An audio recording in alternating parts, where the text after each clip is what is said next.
Salvação para as nações.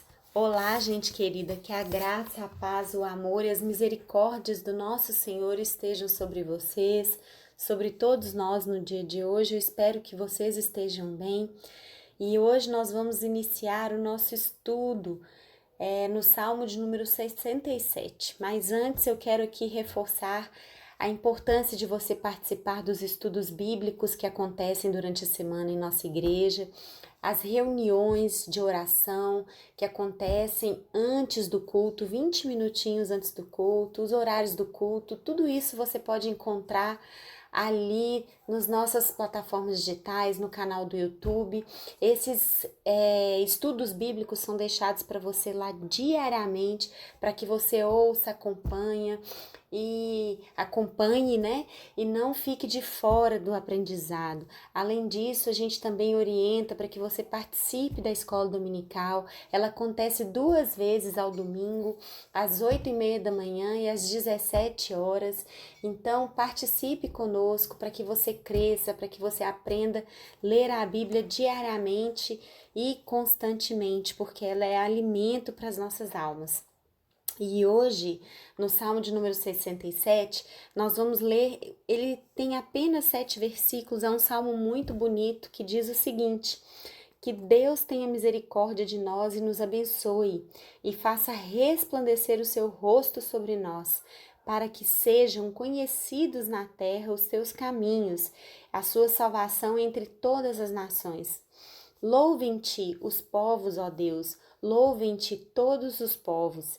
Exultem, cantem de alegria as nações, pois governas os povos com justiça e guias as nações na terra. Louvem todos os povos, ó Deus, louvem-te todos os povos, que a terra dê a sua colheita e Deus, o nosso Deus, nos abençoe.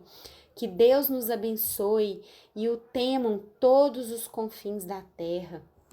Querido, este salmo exala a preocupação com a bênção de Deus. 3 vezes em seus breves 7 versículos, o salmista volta a este tema. Primeiro em oração para que Deus nos abençoe, depois afirmando que Ele fará isso. Isso lhe dá um toque muito acolhedor, porque nós mesmos muitas vezes falamos sobre a bênção de Deus. Deus te abençoe. Dizemos quando nos despedimos de alguém ou terminamos uma carta. Até proferimos a mesma oração quando as pessoas espirram. Parecemos tão ansiosos por assegurar a bênção divina aos nossos amigos que não perdemos a oportunidade de expressar o nosso desejo por ela. Agora, o que queremos dizer quando buscamos a bênção de Deus? Quando dizemos que Deus te abençoe a certa pessoa? A linguagem deste salmo é muito bonita, porque se apropria das palavras de bênção do sumo sacerdote. Primeiro, essa bênção dada por Deus a Moisés era usada por Arão e por seus filhos na adoração no tabernáculo. Ela está registrada lá em Números número 6, do versículo 24 ao versículo 26, que diz o seguinte: o Senhor te abençoe e te guarde, o Senhor faça resplandecer o seu rosto sobre ti e te conceda a graça. O Senhor volte para ti o seu rosto e te dê a paz. Depois, essa bênção passou a ser usada com frequência nos cultos do Templo de Jerusalém e ainda hoje é uma das favoritas na adoração cristã. Seus ecos são ouvidos em vários salmos, Salmo 4, Salmo 29, Salmo 31, Salmo 80, nós vemos isso.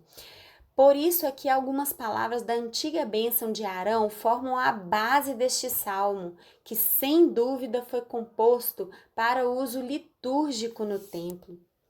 Quando lemos como um todo este Salmo 67, ele nos ensina que há certa justificativa para orarmos por nós mesmos.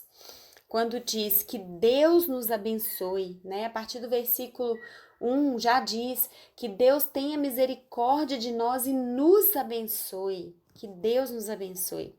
A primeira razão porque desejamos que Deus nos abençoe é para que, por nosso intermédio, a sua salvação seja conhecida por toda a humanidade. Nesse caso, o motivo para Israel buscar as bênçãos de Deus não era egoísta. Os israelitas oraram para que Deus os abençoasse, não para se deleitarem confortavelmente nas bênçãos de Deus, mas para que estas fossem transmitidas por eles a outros. Os israelitas desejavam que Deus fosse misericordioso com eles, para que assim as nações pudessem receber a misericórdia divina e conhecer os caminhos e a salvação do Senhor. Precisamos lembrar que Israel fez reivindicações muito audaciosas em nome de si mesmo e de seu Deus. Alegou ser o povo especial de Deus, com quem ele havia firmado uma aliança eterna. Ridicularizou os ídolos tolos e sem vida das nações. Afirmou que seu Deus era o único Deus vivo, o único Deus ativo e o único Deus verdadeiro. Por isso, é claro, os seus vizinhos pagãos observavam Israel, ora com curiosidade, ora com incredulidade.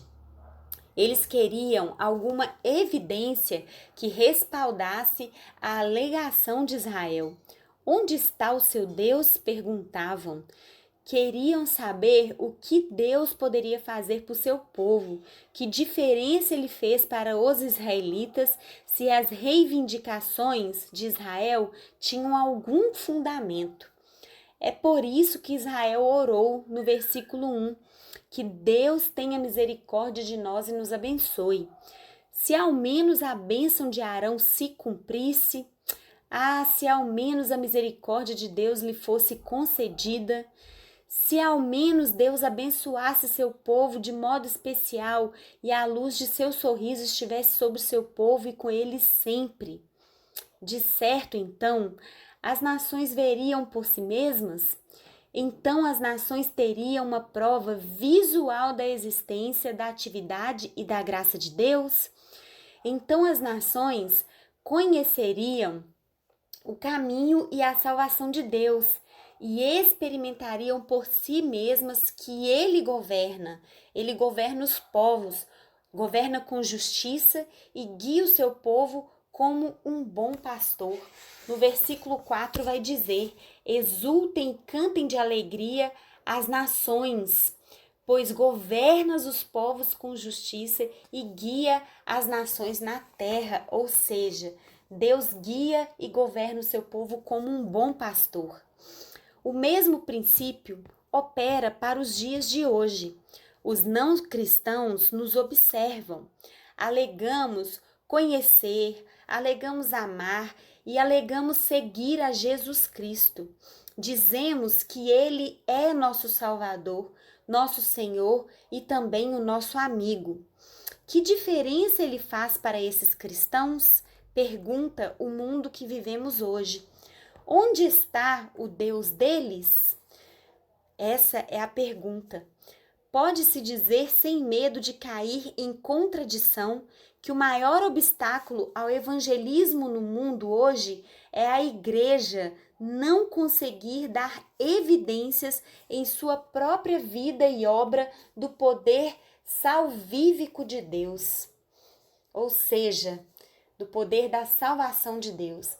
Com razão, podemos orar por nós mesmos para que tenhamos a bênção e a misericórdia de Deus e a luz de seu semblante que venha resplandecer sobre nós, não para que possamos então monopolizar a sua graça e esquecer-nos ao sol de seu favor, mas para que outros possam ver em nós a bênção e a beleza divina e ser atraídos a Deus por intermédio de nós.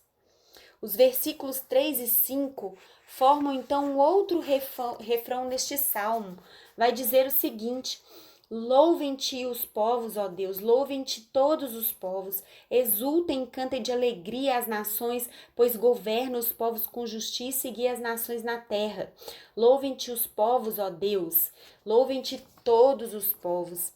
Nesses versículos é apresentada a segunda razão porque desejamos a bênção de Deus. Não é apenas para que outros possam conhecê-lo, porque afinal queremos que conheçam a Deus de fato apenas para o próprio benefício deles, apenas para que recebam a salvação. Queremos que os outros façam aquilo que nós mesmos renunciamos. Não estamos pedindo a Deus. Não estamos pedindo a bênção de Deus para os nossos fins egoístas. Estamos de fato contentes com outros, com que outros recebam a bênção de Deus para o fim deles. Isso praticamente não faz sentido. Precisamos olhar para além da salvação das nações e ver o objetivo definitivo da salvação, que elas também venham a adorar e a louvar a Deus. Devemos desejar a salvação delas não apenas para que o conheçam por si mesmas, mas para que o louvem pelo que ele é, pelo que Deus é. O maior incentivo em todo o evangelismo não é a necessidade dos seres humanos, mas a glória de Deus. Não é que as pessoas recebam a salvação, mas que deem a Deus honra que é devida ao seu nome, reconhecendo e adorando para todo sempre.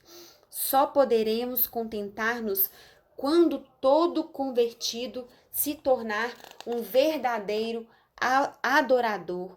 Essa é a razão para a salvação de todas as nações, de todo o mundo. E eu quero aqui terminar o nosso estudo com as bênçãos de Deus que, segundo a palavra de Deus, em número 6, do 24 ao 26, que é também a bênção sacerdotal repetida aqui no versículo 1, que às vezes é chamado de araônica, que diz: o Senhor te abençoe e te guarde, o Senhor faça resplandecer o seu rosto sobre ti e te conceda a graça, o Senhor volte para ti o seu rosto e te dê a paz.